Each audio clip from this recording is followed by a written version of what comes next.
चलो भाई, आज हम देखेंगे resolution of vector. Resolution of vector, सदिश का वियोजन। सदिश का वियोजन नाम से स्पष्ट है। वियोजन मतलब तोड़ना, किसी चीज को तोड़ना। जैसे क्या होता था, एक वेक्टर ए दिया गया होता था और एक वेक्टर ये बी दिया गया होता था। इन दोनों का रिजल्टेंट हम निकालते थे R, vector A plus vector B, ये हम निकालते थे ना। अब हम क्या करेंगे, हमें एक ही वेक्टर दिया जाएगा। हमें पहले दो वेक्टर दिया होता था ए और बी, उससे हम एक वेक्टर निकालते थे आर। अब हमें एक वेक्टर दिया जाएगा आर, उससे हम दो वेक्टर निकालेंगे ए और बी। मतलब एक ही वेक्टर को हम तोड़ेंगे। कैसे तोड़ा जाता है देखेंगे भैया बड़े प्यार से। अगर इसे मान लिया जाए एक्स एक्सिस और इसे मान लूँ मैं वाई एक्सिस, तो जो एक्स एक्सिस ऐसे देखो, जो अभी पड़ी हुई लाइन होती है ऐसे, ये वाली लाइन, इसको क्या बोला जाता है? हॉरिजॉन्टल। क्या बोलते हैं भैया? हॉरिजॉन्टल। और जो खड़ी वाली लाइन होती है इसको क्या बोलते हैं? वर्टिकल। क्या बोलते हैं? हिंदी में इसको बोलते हैं ऊर्ध्वाधर, और इसे कहते हैं क्षैतिज। क्या कहते हैं? क्षैतिज। ठीक है ना, कितनी बात हो गई। अब देखना, इसे हमने मान लिया है ओरिजिन। ये मेरा एक वेक्टर ए है। क्या है? एक वेक्टर ए। इस वेक्टर ए को हमें तोड़ना है।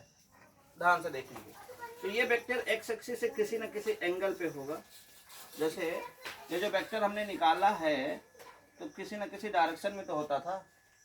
ए और बी का जो रिजल्टेंट आता था वो किसी न किसी डायरेक्शन पे होता था। तो हमें जो भी वेक्टर दिया जाएगा वो एक्स एक्सिस से कुछ ना कुछ एंगल बनाते हुए दिया जाएगा। ठीक है ना।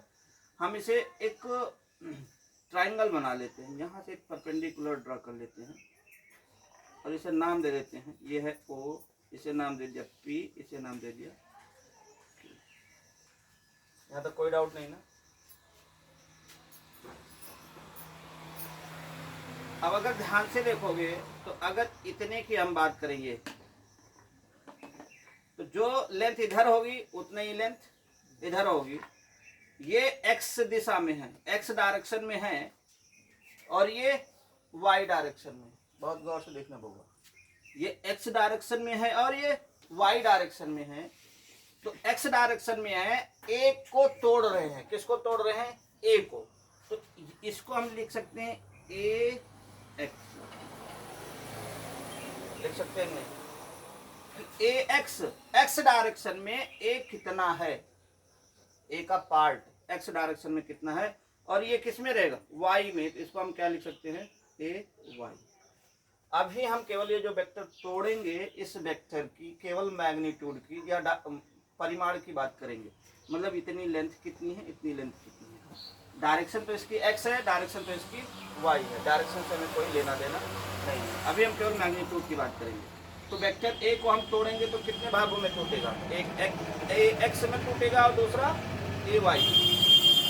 ध्यान से देखना, इसको अगर अलग बनाया जाए, ये है ओ, ये है पी, ये है क्यू।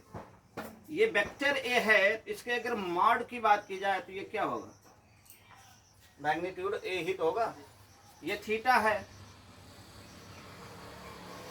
ये हमें पता है, ये हमें फाइंड करना है। तो यहां से देखो, ये है बेस, आधार है कि नहीं है भैया? ये आधार है ना। तो यहाँ पे अगर हम कॉस थीटा लगा दें, क्या लगा दें? Cos theta. Cos theta equal to क्या होता है? Base by hypotenuse, OP by OQ. OP की वैल्यू फाइंड करना है, ओक्यू है A. Cos theta equal to OP by A, या यहाँ से ओपी निकलेगा ए कॉस थीटा। क्या निकलेगा? ए कॉस थीटा। तो एक्स, एक्स बोले तो एक्स डायरेक्शन में ए कितना है? कितना है? A cos theta. A x equal to क्या मिला? A cos theta. ठीक है। अब यहीं से हम इसको PQ को निकाल लेते हैं। तो PQ के लिए ये परपेंडिकुलर है, मतलब लंब है, तो यहाँ पे क्या लगेगा साइन थीटा, और साइन थीटा इक्वल टू क्या बनेगा जाके ये PQ बाई A। तो PQ बराबर यहाँ पे मानो एक क्रॉस मल्टीप्लाई कर लो A साइन थीटा। PQ अपना आया है A साइन थीटा। अगर ये A साइन थीटा है तो देखो, अगर इसी के बराबर हम इधर चलते आए तो ये भी क्या बनेगा A साइन। मतलब अगर कोई मुझे वेक्टर दिया जाएगा तो उस वेक्टर का अगर हम हॉरिजॉन्टल कंपोनेंट, इसको बोलते हैं हॉरिजॉन्टल कंपोनेंट और इसको बोलते हैं वर्टिकल कंपोनेंट, क्योंकि ये हॉरिजॉन्टल वाली लाइन पर है, ये वर्टिकल वाली लाइन पर है। इसे क्या कहेंगे भैया, हॉरिजॉन्टल कंपोनेंट, और ये क्या है वर्टिकल कंपोनेंट, ऊर्ध्वाधर घटक। क्या कहोगे, ऊर्ध्वाधर घटक, और इसे क्या कहेंगे क्षैतिज घटक। ठीक है ना जी। आप इधर देखो,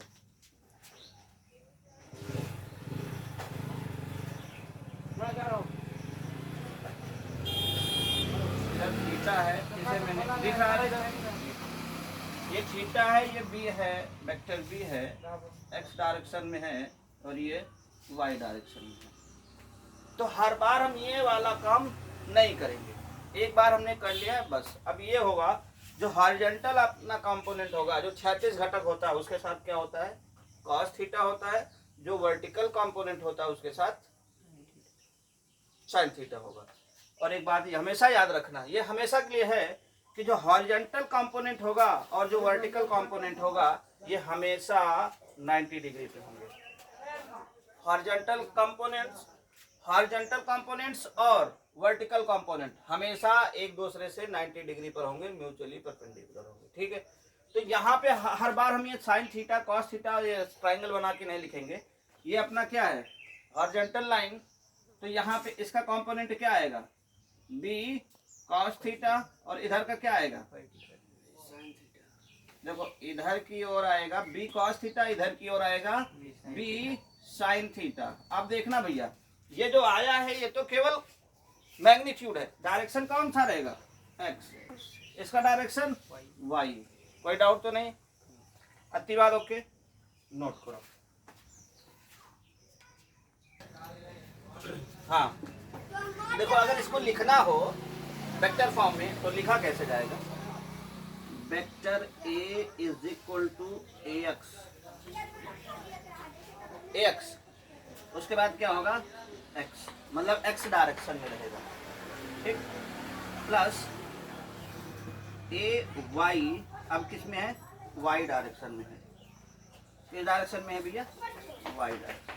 अब एक चीज और देखो भैया, मैंने बताया था आपको कि अगर एक्स डायरेक्शन को शो करना है, एक्स डायरेक्शन को शो करना है, तो इसके लिए हमने क्या बताया था कि हम एक यूनिट वेक्टर आई यूज करते हैं, और अगर वाई डायरेक्शन को दिखाना हो तो हम क्या दिखाएंगे यूनिट वेक्टर जे।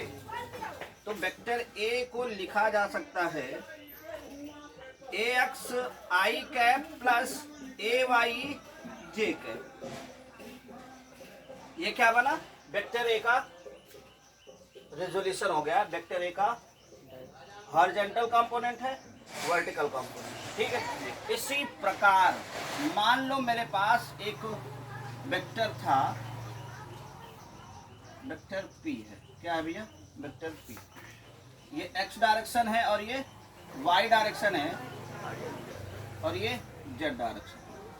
सबसे पहला वीडियो अपना जो है वेक्टर एनालिसिस का जो है उसमें हम लोगों ने यूनिट वेक्टर की बात कर रखी है, उसमें ये भी बात कर रहा है कि जो एक्स डायरेक्शन होता है, एक्स डायरेक्शन को दिखाने के लिए हम लोग क्या यूज करते हैं आई कैप, यूनिट वेक्टर होता है। यूनिट वेक्टर का मैग्नीट्यूड हमेशा एक होता है, ये केवल डायरेक्शन के लिए होता है। एक्स को आई कैप, वाई को जे कैप और जेड को के कैप। ठीक है ना। ये वेक्टर P मान लो थीटा डिग्री पे है, तो इसका अगर मैं कंपोनेंट निकालूं ax तो क्या होगा, a cos थीटा, सॉरी यार P लिखा है तो P लिखना होगा ना, px equal to p cos थीटा, ये डायरेक्शन हो जाएगा ना, और इधर की ओर क्या होगा, ये क्या होगा, P Y equal to P sine theta. दो कंपोनेंट में हमने कर दिया। ठीक है ना। इसको अगर लिखना हो vector P equal to P x i cap plus P y j, ऐसा तो लिखा जाएगा ना, ऐसे लिखा जाएगा ना, कोई दिक्कत नहीं। चलो अब हम कुछ क्वेश्चन करते हैं, इसको मिटा दे रहे हैं पहले।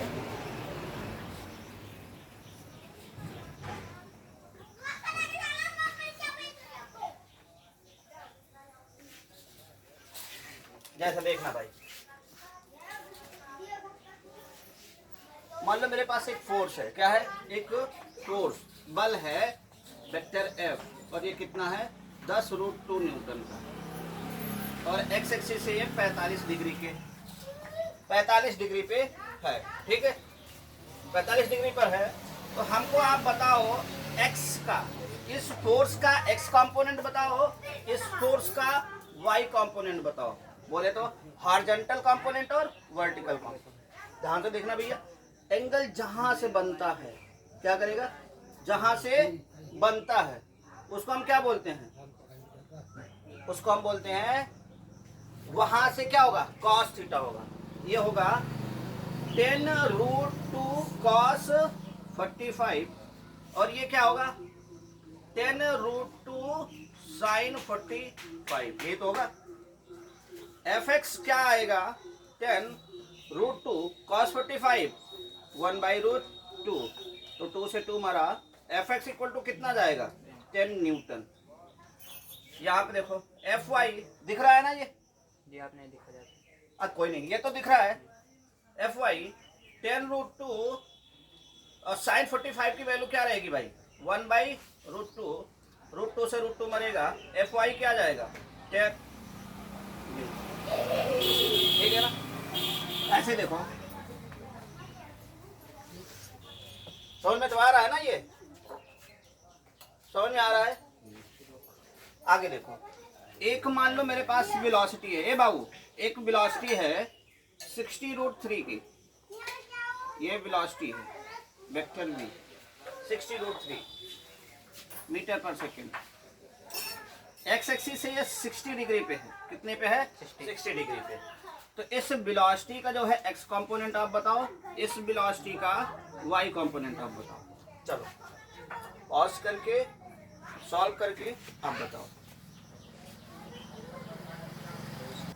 चलो भैया देखो एंगल यहाँ से बना हुआ है, इधर वाला क्या जाएगा 60√3 cos 60, और cos 60 वैल्यू होती है 1/2, cos 60 1/2, तो Vx इक्वल टू होगा 60√3 इंटू 1/, अरे भाई sin 30 होता है 1/2, जो sin 30 वो cos 60 उल्टा 2 1 2 2 2, ये तो Vx कितना बना, Vx बना 30√3, Vy ये cos है, तो ये वाला क्या रहेगा 60√3 sin 60, और sin 60 का मान कितना होता है √3/2।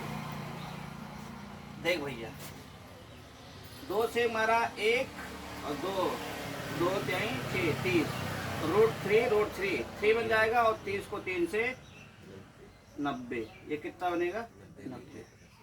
ठीक है ना।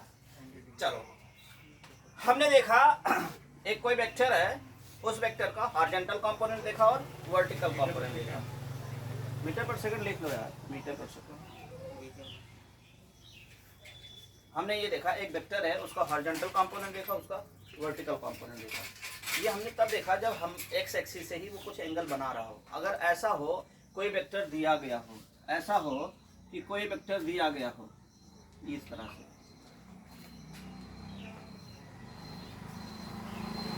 ये वेक्टर ए दिया है, हॉरिजॉन्टल लाइन आपकी ये है, वर्टिकल लाइन आपकी ये है, मतलब बोले तो एक्स एक्सिस ये है, वाई एक्सिस ये है। तो यहाँ से एक्स से थीटा नहीं बना रहा है, यहाँ से थीटा बना रहा है। जब यहाँ से थीटा बना रहा है तो हमें अपना कॉन्सेप्ट पकड़ के चलना है कि वेक्टर जहाँ से एंगल बनाएगा उधर वाला कंपोनेंट कॉस में रहेगा। इधर वाला कंपोनेंट क्या रहेगा भैया, ए कॉस थीटा। हमें अपना कॉन्सेप्ट पकड़ के चलना है कि हॉरिजॉन्टल कंपोनेंट और वर्टिकल कंपोनेंट हमेशा एक दूसरे के परपेंडिकुलर होते हैं। तो ये अपना ए कॉस थीटा बना, तो इसी के परपेंडिकुलर दूसरा क्या रहेगा, क्या रहेगा, ए साइन थीटा। कोई डाउट तो नहीं। इसी में देखो, अगर कुछ इस तरह से हो, अगर कुछ इस तरह से हो, ये थीटा डिग्री पे है, क्या होता है इस पे हम लोग अपना काम करेंगे आगे। ये मास एम है, क्या है, मास। तो इसका जो वेट होगा एम जी, वो नीचे की ओर काम करेगा ना। अब देखोगा,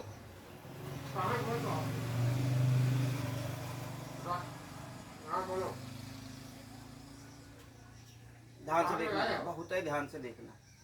अगर मैं इस पूरी लाइन को ऐसे मिला दूं, यहाँ पे देखो, ये पूरा थीटा है, ये पूरा 90 है, तो ये वाला कितना होगा, 90 माइनस थीटा। ये 90 माइनस थीटा ही होगा ना। ये वाला क्या होगा, 90 माइनस थीटा। इसको देख लेना, सीख लेना। अगर ये थीटा है, इसका जो भार है, इसका जो वेट है, वो एम जी नीचे की ओर आएगा और कुछ इस तरह से आता है, ठीक है। किसी भी ऑब्जेक्ट को अगर रखोगे कहीं पे, तो उसका वेट एम जी हमेशा अर्थ के सेंटर की ओर होता है, ठीक, पृथ्वी के केंद्र की ओर। तो एकदम नीचे की ओर होगा एम जी, इसका वेट एम जी नीचे की ओर काम करेगा। ये थीटा है, इसको मैंने इधर बना दिया समझने के लिए। ये थीटा है, ये 90 है, तो ये 90 माइनस थीटा होगा, क्योंकि त्रिभुज के तीनों कोणों का योग 180 होना चाहिए। देखो करके, थीटा प्लस 90 माइनस थीटा, इससे ये मिलेगा 90, ठीक है। तो ये 90 माइनस थीटा है। इसके जो कॉम्पोनेंट निकलेंगे, एक कॉम्पोनेंट ये निकलेगा और दूसरा कॉम्पोनेंट ये निकलेगा, और दोनों कंपोनेंट बबुआ जो निकलेंगे वो क्या हो रहे हैं, देखो ध्यान से, एक दूसरे के परपेंडिकुलर है कि नहीं। कंपोनेंट हमेशा परपेंडिकुलर होंगे, ये बात समझ लो आज। इस पे आगे चल के हम लोग न्यूमेरिकल करेंगे। तो देखो, ये अब 90 माइनस थीटा हो गया है ना, ये 90 माइनस थीटा है ना, और 90 माइनस थीटा है जिधर की तरफ एंगल बनता है, जिधर की तरफ से कोण बनता है, उसका कंपोनेंट कॉस में होगा। तो हमें किसका निकालना है कंपोनेंट, mg का निकालना है। तो ये इधर से कोण बन रहा है, तो इधर की तरफ क्या होगा, mg cos, और एंगल क्या है 90 माइनस। जिधर से कोण बनेगा वो क्या होगा, cos।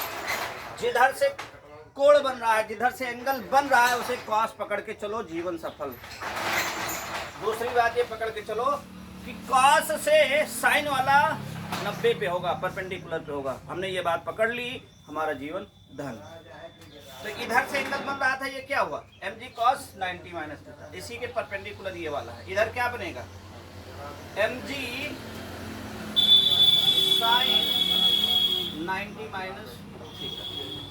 कोई डाउट तो नहीं भैया, ये यहाँ तक तो ओके है, यहाँ तक तो ओके है। ये नोट कर लिया होगा, मिटा दे रहा हूँ।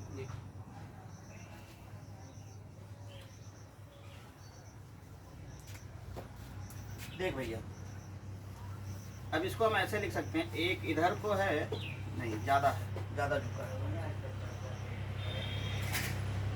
ये है mg cos 90 माइनस थीटा, और दूसरा वाला क्या है, mg sin 90 माइनस थीटा। ध्यान से देखना, अगर 90 है तो cos 90 पर क्या हो जाता है, साइन। क्लास 10 में आप लोगों ने पढ़ा है, साइन 90 पे क्या हो जाएगा, बदल जाएगा cos। तो इसको हम लिखेंगे mg cos 90 minus theta mg ये बन जाएगा साइन थीटा, और ये क्या बनेगा, साइन बनेगा कॉस, mg कॉस थीटा। ये हमने देखा है। आज के बाद बनेगा ये कॉस ही, लेकिन वो अपने स्वभाव के कारण, अपने गुणों के कारण, कौन सा गुण, 90 माइनस थीटा, 90 माइनस थीटा के कारण बन जाता है साइन, और ये वाला बन जाता है कॉस। तो बबुआ कभी भी अब हम लोगों को मिलेगा तो हम बार बार अब ये पूरा नहीं लिखेंगे, 90 माइनस थीटा, ये हम डायरेक्ट जो फाइनल वाला आया है वही लिख लिया करेंगे, ठीक है ना। बात समझ में आई। ये याद रखना नहीं, भूल जाओ, कह दो सर हमें याद नहीं। ये m है और ये हमने बनाया एंगल अल्फा, और इसका वेट mg क्या होगा, नीचे की ओर होगा mg, इधर वाला कंपोनेंट क्या होगा, mg साइन अल्फा। लास्ट में हमने कहा जो आए वही याद रखो, ये क्या आएगा, mg साइन अल्फा, और इधर वाला क्या होगा, इधर वाला क्या होगा भाई, mg कॉस अल्फा, ठीक है ना। इसी पे एक और देखो, इसी पर एक और देखो, जैसे ये देखो पेंडुलम वगैरह होता है कुछ, मान लो ये हमारी ऐसे यही है, मार्कर है, लटक रहा है, हमने थोड़ा इसको ऐसे ऐसे हल्का सा डिस्प्लेस कर दिया, ऐसा था ऐसे कर, अरे यार पूरा ही चला गया, कुछ इस तरह से देखो ध्यान से, ये लटक रहा है पेंडुलम, ये लटकते हुए यहाँ पे आ गया, मान लो थोड़ी देर के लिए, ये थीटा क्या बनाते हुए, थीटा, ये थीटा एंगल बनाते हुए यहाँ आ गया, तो इसमें कुछ ना कुछ हमने लटकाया है। क्या लटकाया है, कुछ इसका मास है भैया, धागे से बांध के मान लो पत्थर लटका दिया, इसका कुछ ना कुछ मास होगा, वजन होगा, वजन के कारण ये नीचे लटक रहा होगा, तो इसमें एक टेंशन आया होगा कि नहीं आया होगा, तनाव आया होगा ना डोरी में, तो ये टेंशन है। ये इस डोरी में जो तनाव है, जो टेंशन है, उस टेंशन को हमें निकालना, उसके कंपोनेंट देखो कैसे निकलेगा। अगर ध्यान से देखो ये थीटा है, ये भी तो थीटा होगा, कहो काहे भैया, एक लाइन ये है एक लाइन है, दोनों क्या है, समांतर है, पैरेलल है, इनको अगर कोई एक तीसरी लाइन कट कर रही है, तो जो एंगल ये है वही एंगल ये, alternate interior angle, alternate interior angle, एकांतर अंतः कोण, ठीक है ना। तो ये थीटा था तो ये भी तो थीटा होगा, ये थीटा था तो ये भी थीटा होगा।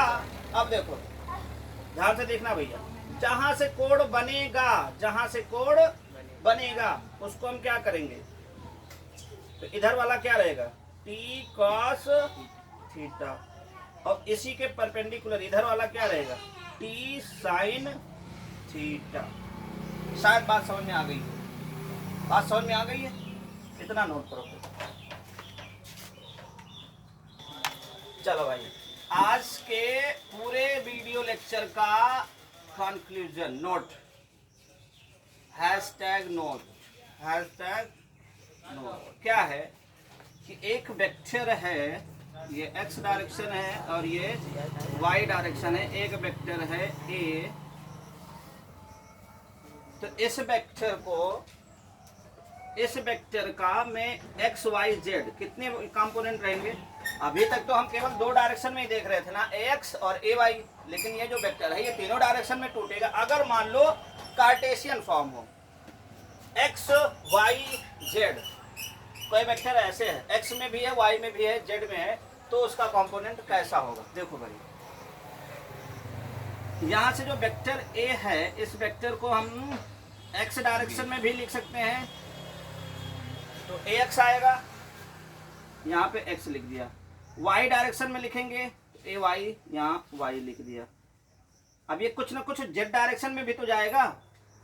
अभी तक तो हम केवल दो पे ही काम करते थे, लेकिन काम तो तीनों पे करना होगा ना, तो z पे जाएगा तो a z z, x वाली दिशा, y वाली दिशा और z वाली दिशा।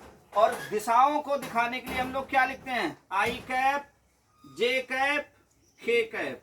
तो इस वेक्टर को लिखा जा सकता है ax i cap ay j cap plus A Z के कैप। कोनो डाउट तो नहीं? जैसे मेरे पास एक एक्स डायरेक्शन है, वाई डायरेक्शन है और जेड डायरेक्शन है। एक पॉइंट दे रखा है यहाँ पर 1 4 5। ये पॉइंट क्या है? P। ये है Z direction, X Y Z. इसको मिटा हो जाएगा तो ये ओरिजिन हो जाएगा। अगर मैं O को P से मिला दूं तो OP वेक्टर की अगर बात की जाए,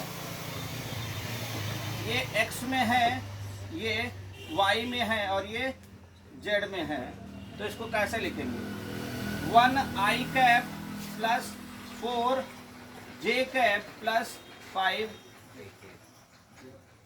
कैप। x y z होगा ना ये पॉइंट, ठीक है।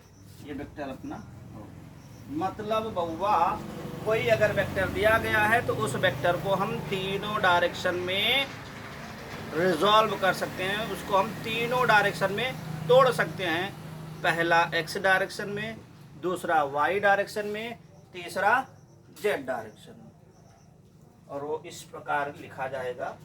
x वाले को i कैप से दिखाते हैं, y वाले को j कैप से दिखाते हैं और z वाले को k कैप से दिखाते हैं।